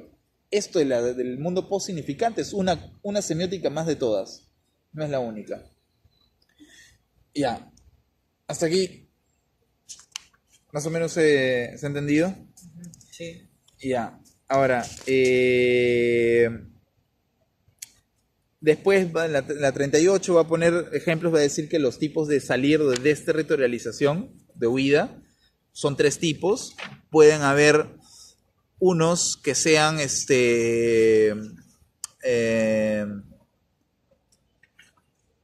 unos relativos a los estratos, o sea, como lo que hemos visto, ¿no? Te desterritorializas de forma mínima, relativa, no es excesiva, vuelve a instalar el despotismo, relativos. Otros que son absolutos, carajo, es una línea absoluta hacia al carajo, hacia afuera, ¿no? Los absolutos. Y por último está los absolutos, pero que consisten en crear un tipo de organización. Y eso es a lo que apuestan ellos. Claro, por ejemplo, la imprenta, ¿no? Uh-huh. O sea, la imprenta como tecnología salió del centro de producción que era manual, ¿no? Sí. Y masificó el producto del libro, ¿no? Sí, ellos hablan de eso justo después del libro. Justo hablan del libro y la Biblia. Y la Biblia. Y cómo el libro es una suerte de... El libro, ellos van a decir, es una máquina analfabeta. El libro es una... claro, la imprenta es una máquina analfabeta. Y acá se meten con varios autores. Marx, Freud, siguen siendo Biblias, ¿no? Ah, sí. Página 131. Sí, 131. Sí. Casi al final, acá lo que dicen, en cualquier caso, la pasión delirante del libro como origen y finalidad del mundo, bla, bla, bla, bla, bla. Todas estas reiteraciones participan estrechamente en la semiótica mixta. En verdad, tienen un origen bien piadoso. Wagner, Mallarmé, Joyce, Marx, Freud, siguen siendo Biblias. El autor, ¿no? Marx, Freud, o esta filosofía que siempre dice que se define, yo soy kantiano, ¿no? Es como que yo soy sujeto, yo soy el autor, ¿no? El autor que vale y que define toda la producción semiótica. Ya. Entonces, Aquí me parece interesante, que no me acuerdo dónde está, pero ellos van a decir algo que me parece en principio interesante, que hay que anotar. Cuando ellos hablan de que la semiótica o las semióticas, aquí está. Ya, lo leo, dice en la página 143. ¿Qué hacemos con estas 4 semióticas? Dice, no son las únicas, hay más. Nosotros hemos notado acá 4 porque, en fin, pero hay miles de más semióticas y cada forma de lógica o cada lógica social impone o hace aparecer sus propias lógicas. Acá, por ejemplo, van a decir ellos en la página 143, algo que me parece importante para iniciar lo que viene después. Los nombres que hemos dado a continuación, presignificante, significante, contrasignificante, possignificante, quedarían incluidos en el evolucionismo si no les correspondiesen efectivamente funciones heterogéneas o variedades de agenciamientos. ¿A qué se refieren? Esto no es oralidad, escribalidad después, electronalidad después. Esto es una idea aberrante, dicen ellos. Evolucionar, no es que antes éramos presignificantes y ahora ya no somos y después somos así, significantes y ahora somos posignificantes. Eso no existe. O sea, no hay evolución de las cosas. Hay más bien lo que ellos van a llamar semióticas mixtas. ¿Qué son las semióticas mixtas? Son la idea de cómo podemos entender de que las semióticas, estos regímenes, están fusionados entre sí. De que tú convergen. Son perfectamente convergentes, mixtos, se mezclan, se fusionan. Entonces ellos dicen, por ejemplo, podemos ver de que un régimen presignificante, por ejemplo, un ritual chamánico, imagínate ayahuasca, puede volverse significante. Si es que nosotros decimos que lo que has visto tú en el sueño es el nuevo Dios. Y te va a matar o te va a legislar a partir de ahora la serpiente. Entonces todos empezamos a girar en torno a la serpiente. Puede que un régimen contrasignificante se vuelva significante. Por ejemplo, Sendero Luminoso, que era contrasignificante, que quería el poder, que quería ser significante. Puede que un régimen presignificante, incluso o posignificante, sea presignificante. Puede que de pronto un sujeto que está, vamos a viajar y se va a otro sitio a viajar, a España, ponte a hacer lo mismo, que hace acá, estudiar una maestría, pero ya se siente que está viajando una desretroalización relativa, diciendo yo soy ahora el nuevo, miren mi foto, poniendo en Facebook toda su foto, y de pronto este sujeto encuentra a alguien, una persona que lo hace desprenderse de todas esas ideas y empieza a subsistir en el amor, y se deja llevar en el amor, se pierde. Ese sería un sujeto que pasó de lo posignificante a lo presignificante, ¿no? Entonces, no vale hablar acá de la evolución porque no hay evolución, dicen. Hay pragmáticas. Tú vas a la calle y la pragmática no es gramática, pues. La gramática es significante. La gramática siempre te jala una explicación única. Pero la pragmática te fuerza a ver en los fenómenos del mundo, a estudiar cómo las semióticas que estamos describiendo están mezclando entre ellas. Se mezclan.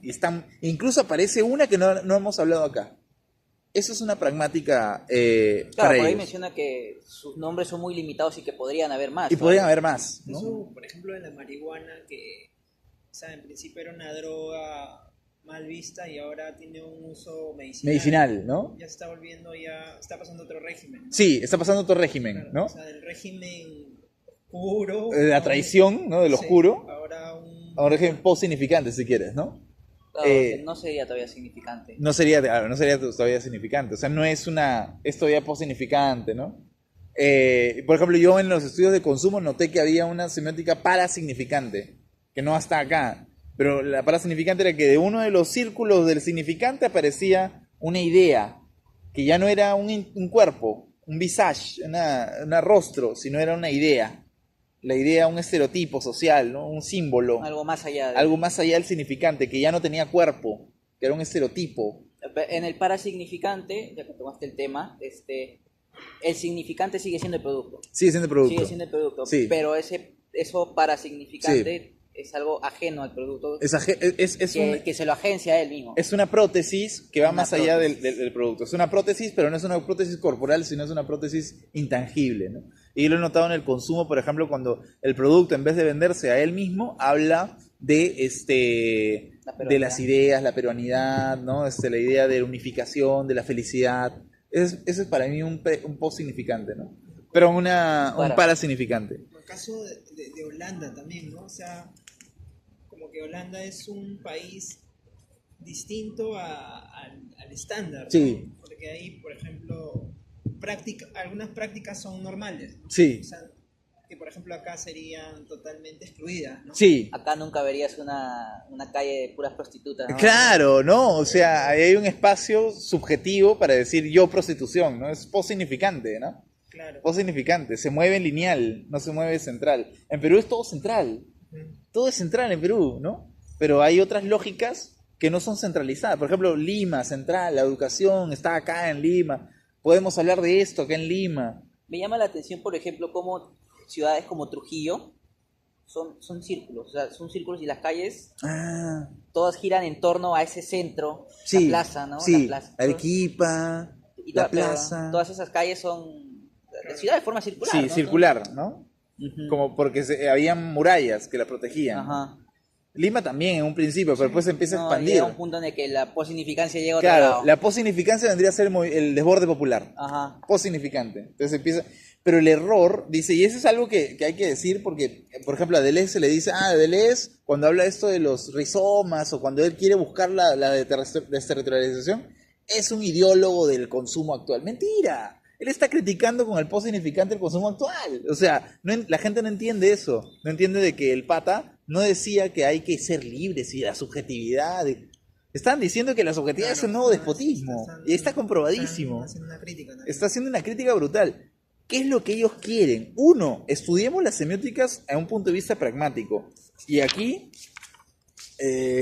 bueno, vamos a darle... Ya, y para esto, para terminar lo del capitalismo y esa estupidez que le dicen que Deleuze estudia es un ideólogo del capitalismo, Deleuze mismo dice, ¿no? En la página 146, no basta con decir que la axiomática, la posignificante, la capitalista, no tiene en cuenta la invención y la creación. No, lo posignificante sí inventa y sí crea. Miremos a los youtubers nomás.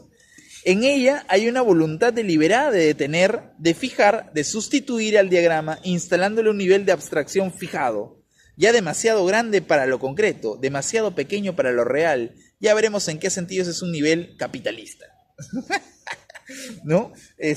Pequeño, concreto, ¿no? Yo tengo mi canal, yo tengo mi esto, yo soy la figura del influencer, ¿no? De esa figura capitalista, el influencer, ¿no? Porque hay otros creadores de contenido que sí son creadores, me parece, ¿no? Pero siguen esta idea. Ahora, cerrando esto, y ya para cerrar un poco la lectura, Deleuze nos dice, bueno, lo van a decir desde la página 142, 143.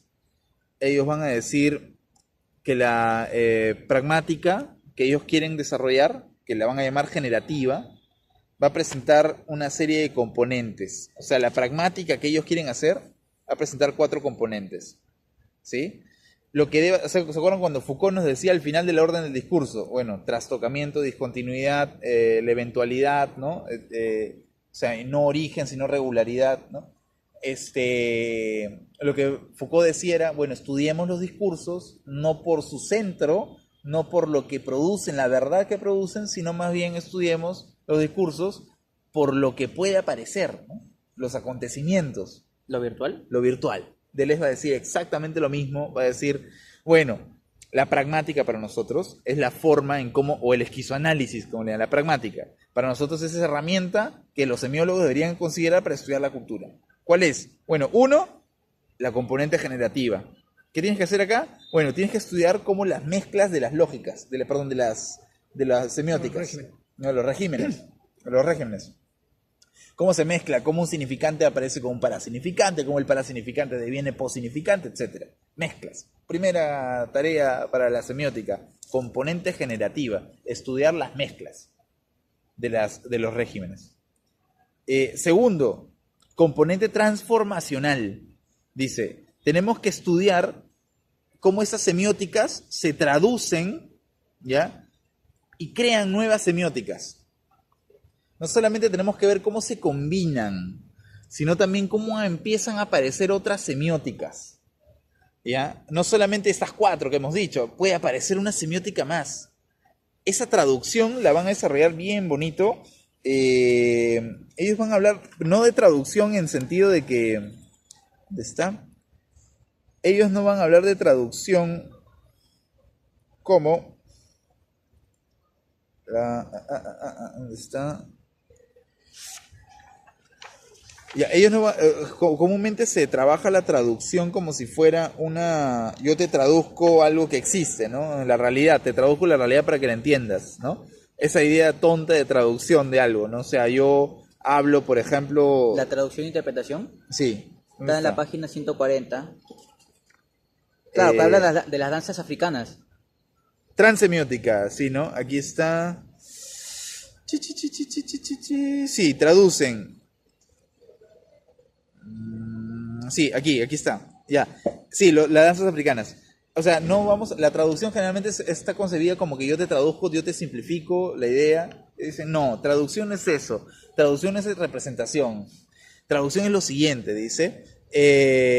Por ejemplo, las canciones de los negros americanos, incluso y sobre todo las letras, tendrían un valor todavía más ejemplar, puesto que lo primero que en ellas se escucha es cómo los esclavos traducen el significante inglés. ¿Cómo que traducen significante? O sea, ¿cómo lo pervierten? ¿Cómo haces para que algo que sea... Traducción es como algo que sea, está instituido, de pronto tú lo perviertes y te lo apropias. Esa es la traducción. O sea, no es como interpretar el mundo, es como pervertir al mundo, traducir algo. Lo que decía de Ciro Blanco siempre, ¿te acuerdas? Que Ciro Blanco decía, bueno, acá el autor dice que tal cosa, pero yo no he creído que sea conveniente eso. Yo creo que aquí la palabra no es léxica, sino, qué sé yo, ópticas. Y el pata traduce. ¿Y traducción qué significa? Pervertir. A conveniencia de. A conveniencia de uno, de su creación, de su creatividad, ¿no? Es como cuando pasan, por ejemplo, un libro a una película y se traducen varias cosas a conveniencia del tiempo. A conveniencia del tiempo, a conveniencia también. Claro, pero esa conveniencia también está enmarcada dentro de una función capitalista, ¿no? Pero, por ejemplo, la traducción de Exhibit en este libro, en este canto justo negro, de cómo él utiliza estéticas formales o del Estado, qué sé yo, y las pervierte. O como, por ejemplo, el pata de This is America. Cambridge, no me acuerdo cómo se llama ahorita. Ya, este pata, que pervierte todos los símbolos norteamericanos, la clásica forma de la canción pop, y las traduce según sus jergas, según sus modos, ¿no? O el cine negro, ¿no? Cómo los esclavos traducen el idioma inglés y hacen uso presignificante o incluso contrasignificante de la lengua. La combinan con sus propias lenguas africanas, como también combinan sus nuevos trabajos forzados en el canto de los antiguos trabajos de África. O sea, el blues, por ejemplo, es una perversión del folk, ¿no? Es una traducción es perversión. ¿Dentro de esto también entrarían las jergas? Sí, la jerga. Yo me acuerdo hace tiempo leí un artículo. En sí, el tema del artículo era sobre cómo el rap generaba palabras nuevas, ¿ya? Palabras nuevas, palabras jergas. Pero el artículo se iba por el lado de que en los últimos años se ha ido perdiendo esa estética, ¿no? Del rap, pero mostraba un gráfico bien bonito de cómo en el marco de los 90s estaba todo el grosor de la creación de palabras, jergas del rap, ¿no? Del rap, y cómo estas iban deviniendo conforme se iban retirando artistas como Exhibit, Snoop Dogg, y cómo quedaban los Drake y todo eso, que ya no crean palabras nuevas, ¿no? Claro. Simplemente repiten lo que ya se dice, ¿no? Claro, eso es lo que tú estás diciendo, es lo que Deleuze lo llama. De hecho, en ese libro también le pone el nombre lenguaje menor. Un lenguaje menor es un lenguaje que traduce, un lenguaje que apropia y lo convierte, lo pervierte para su propio fin, que hace que el significante se vuelva presignificante, ponte. Ya, eso es lo que debería estudiar un componente transformacional. Cómo la traducción, que tiene una semiótica en otra, ¿no? Cómo la semiótica de los negros traduce cosas de la cultura y empieza a generar un código menor, un lenguaje menor. Otra vez, Vallejo utiliza una semiótica transformacional, ¿no? Entonces, componentes generativos, mezclas, componentes transformacionales, como aparecen nuevas semióticas a partir de la idea de la perversión, de la traducción de una semiótica en otra, ¿no? La diagramática. Y componente diagramática, que es la más loca de todas, porque ellos van a decir, bueno, Peirce decía que había un diagrama, el concepto de diagrama de Peirce, ¿no? Que es un gran plano sobre el cual se instalan los signos. Para Deleuze y Guattari, la idea de estudiar la semiótica no es que simplemente veamos las formas de organización, no es solamente ver cómo una cosa se convierte a otra, cómo una pervierte a otra, sino entender que debajo de estas, y acuérdense de Silverberg aquí, debajo de todos estos procesos corporales de signos, existe un componente material, Jemslev, ¿no? Un componente de la materia, tensivo, intensivo, que está debajo de todo, animando todo. Ese componente le ponen varios nombres, máquina abstracta, o si no, aquí como lo llaman, componente diagramático.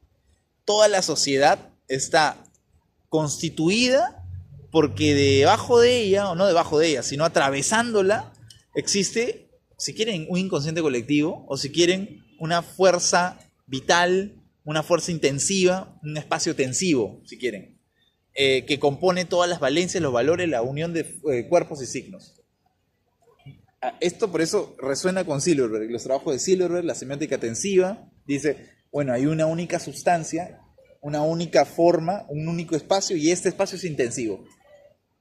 Y lo que dicen ellos. Componente diagramática, estudio de las máquinas abstractas. Máquina autómata, abstracta por abstracción de sensibilidades. Bueno, X. Desde el punto de vista de las materias semióticamente no formadas, en relación con las materias físicamente no formadas. O sea, pura masa, nada está formado, pura masa de intensidad. Ese es el segundo componente diagramático. Uno, cuando estudia semiótica, tiene que darse cuenta, y esto siempre lo repito, y esto ya lo he adoptado como mi ética semiótica, no solamente analizar las formas de relación de los signos, sino siempre ver cuáles son estas apariciones de fugas de intensidad que hay a través de ellos, y qué hacen las organizaciones para controlar las fugas o utilizarlas para crear más estéticas. Esas fugas de intensidad que hay por debajo, atravesando todo el proceso de organización. No es formal, es puramente intensivo, es sustancia, es materia. Y aquí la componente maquínica es ver cuáles son estas formas de agenciamientos de contenido, cuerpos y signos que aparecen ya no por la traducción o la interacción entre los signos actuales, los significantes, los contrasignificantes, sino las apariciones estéticas de signos y cuerpos que surgen por el componente diagramático, por el componente intensivo, ¿no? Esto es ya hemos llegado acá a un punto de una semiótica súper técnica, muy pragmática, pero muy vitalista, ¿no? Se preocupa mucho por las nuevas apariciones semióticas, porque existe un componente intensivo por debajo, porque puede generar ese componente intensivo muchas formas semióticas de ser. Entonces, y ponen después el ejemplo del te amo, ¿no? ¿Qué pasa cuando alguien le dicen te amo a otra persona, ¿no?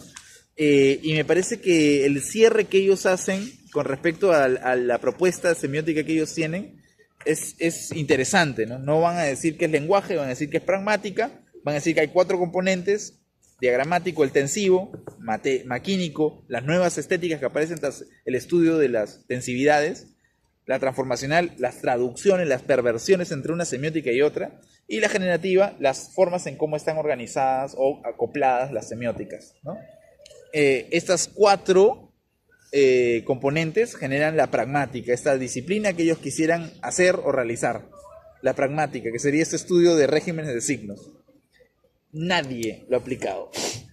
O sea, es un estudio de filosofía, una filosofía sobre el signo, una filosofía social sobre el signo, que utiliza bastantes términos semióticos, que apunta para ser social y que nadie la ha usado. No hay ninguna sola texto que utilice los regímenes de signos para estudiar políticas, formas sociales. qué Pero sé yo. Landowski no... Ah, no, era esa semiósfera. Pero no. Sí. Sí, tiene Y claro, entonces es un texto que nos aclara mucho porque también nos hace ver qué estamos haciendo en la semiótica, que estamos construyendo regímenes significantes, como decía Deleuze. Nadie ha usado esto. Ah, tú lo has usado. Yo lo he usado, pero ha estado empolvado y los semióticos no le damos ni atención, pero ha estado empolvado durante bastante tiempo ese texto y es un texto formidable. De hecho, todo este texto de 1000 mesetas habla de postural lingüística, es un texto semiótico. ¿Qué es eso del cuerpo sin órganos? Que también lo mencionan en Uy, alguna ese parte es otro concepto. Ah, bueno. El cuerpo sin órganos sí, mira, Porque para sí lo ponértelo llega a sencillo. mencionar en este Sí. capítulo. Pero ahí todo, de hecho el siguiente capítulo es Claro, el siguiente capítulo se cómo llama hacerse un cuerpo sin órganos. Y básicamente, si el significante es un cuerpo, y ese cuerpo tiene un organismo, una organización sólida, la pregunta que se hacen ellos es cómo hacerse un cuerpo, o sea, cómo hacer que el cuerpo devenga órganos inútiles, cómo hacer que el cuerpo se deshaga de sus órganos, cómo hacer que ya no haya ano, ya no haya riñón, ya no haya hígado, ya no haya, que se deshaga de sus... Ahora, eso no quiere decir que no hay que hacer un cuerpo que no tenga órganos, sino cómo hacemos para disolver los órganos y hacer aparecer otros. Un cuerpo sin órganos es un proceso totalmente intensivo, aberrante. Ejemplos: un arrebato total. No es el mí, porque el mí significa, es algo que no significa. Ya. Es algo que, por ejemplo, puede ser un arrebato total de alguien que se para sobre la mesa y se lanza ahorita a la... Porque o una sí. persona... Porque sí, sí. porque sí. Un cuerpo sin órganos es el movimiento de un grupo de gente, de multitud, que está protestando y reventando todo en el centro de Lima, protestando porque quiere quejarse contra el aparato de Estado. Es un cuerpo sin órganos. Un cuerpo sin órganos es, no sé, una mujer que se deshace completamente de su identidad de mujer, de lo que le dicen que es de mujer, de lo que el patriarcado quiere que sea mujer. Ella deviene, no tiene órganos, no tiene ano, no tiene tetas, no tiene culo, no tiene boca, no tiene nada. Eso es un cuerpo sin órganos. No hay subjetividad. Lo que quieren los autores no es la subjetividad de los puntos de perspectiva, la subjetividad, ¿no? Sino lo que quieren es que te deshagas de tus órganos. No para morirte, sino para construir otros, hacer devenir otros. Deshacer lo que no suma. Deshacer lo que no suma. Deshacer lo que no suma. Y eso es lo que a mí me parece súper interesante de esta pragmática de Deleuze y Guattari. Hay un texto de David Lapoullade sobre Deleuze, que también va a presentar a los signos significante, cota significante, que es muy bonito. Y me despido con esta de acá de Lapoullade, que me parece súper interesante, que va a decir, ¿no?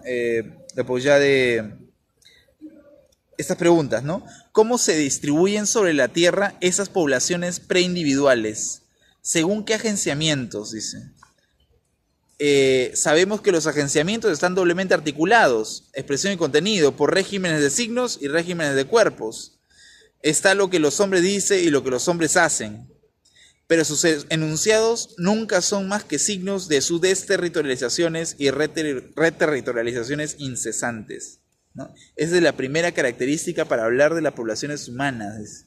Y cierro con esto, bueno, con esta idea de Lapoullade, ¿no? Pensar la reterritorialización, la desterritorialización, pero para crear algo. Me parece interesante este texto. De hecho, sería la voz usar el método que tienen estos señores, pero no con el fin de repetirlo, sino de hacer aparecer otros regímenes más. Otros regímenes. Hay más. ¿Cuáles son? No sé, vayamos a ver, ¿no? Eso es lo bonito del texto de Deleuze y Guattari. Bueno, entonces, esta lectura pretende haber cerrado algunos puntos, una lectura introductoria al texto de Deleuze y Guattari desde el punto de vista de la semiótica, que parece interesante, y ya la próxima semana espero lanzarnos de la escuela francesa hacia la escuela italiana. Pero antes quería hacer una clase sobre Fontanil de semiótica en las prácticas, un poco para ver lo último que se está diciendo sobre la semiótica francesa. Terminamos y nos metemos en la semiótica italiana. ¿Listo? Bye bye.